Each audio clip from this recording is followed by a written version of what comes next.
Voilà. Donc, est-ce que c'est dangereux et pourquoi c'est dangereux de pratiquer des régimes hyperprotéinés? Alors, les régimes hyperprotéinés aboutissent au fait que le corps soit obligé de puiser dans ses propres graisses pour avoir de l'énergie. Puisqu'on ne file pas d'énergie, les protéines, ça ne file pas beaucoup d'énergie.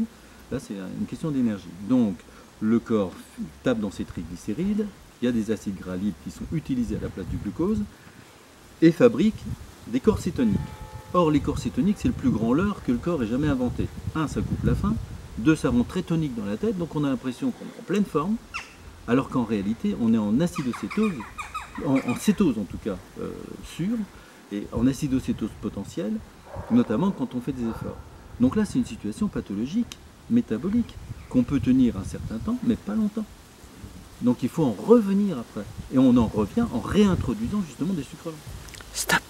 Est-ce que cet apport de protéines qui crée la cétose, donc en créant une hyperactivité, peut créer une sensibilité plus appuyée et peut monter le taux d'agressivité d'un individu? Bien sûr qu'à partir du moment où on est dans cet état-là, c'est un état artificiel. C'est comme si on prenait un produit qui nous maintienne un dopant en quelque sorte. Le corps cétonique pour le cerveau, c'est un dopant. Donc on est selon nos caractéristiques personnelles bien sûr, on peut très bien péter un câble, comme on peut s'effondrer en larmes, comme on peut être excité, développer une névrose, des choses comme ça, bien entendu. Bien entendu. Redivoir. Voilà, donc, mais ça c'est important. Bah, justement c'est important. Donc ça, alors c'est bon. Vas-y. Alors voilà, docteur Divers, est-ce que la créatine est un produit dopant? Bah non, ça n'a jamais été un produit dopant. La créatine c'est un déchet. C'est un déchet à tel point qu'on le dose dans le sang pour savoir comment le rein fonctionne, comment il élimine la créatine. Donc ça vient du muscle, bien sûr, du fonctionnement musculaire, bien sûr. Mais voilà quoi, ça n'a jamais été un produit qui sert à faire fonctionner spécialement le muscle. C'est plutôt un produit qui est éliminé.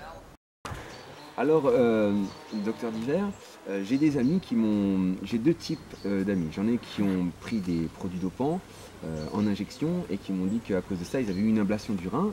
Et d'autres amis qui m'ont dit qu'ils avaient eu une ablation du rein parce qu'ils ont pris un excès de protéines. Alors, ma question est la suivante.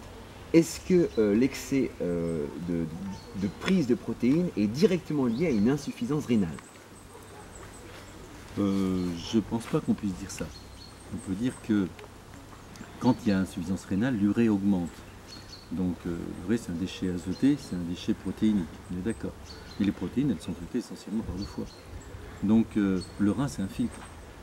Le filtre, s'il laisse passer l'albumine ou les protéines dans les urines, c'est que le filtre est abîmé.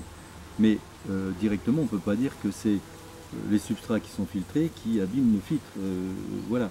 Donc un excès protéique peut peut-être poser des problèmes au niveau de la gestion métabolique, hépatique ou des choses comme ça. Mais l'insuffisance rénale elle-même, non, c'est plutôt les produits annexes, dopants, stimulants, tout ce qu'on veut, qui peuvent avoir une néphrotoxicité potentielle, qui sont, à mon sens, à mettre en cause en premier, quoi. D'accord.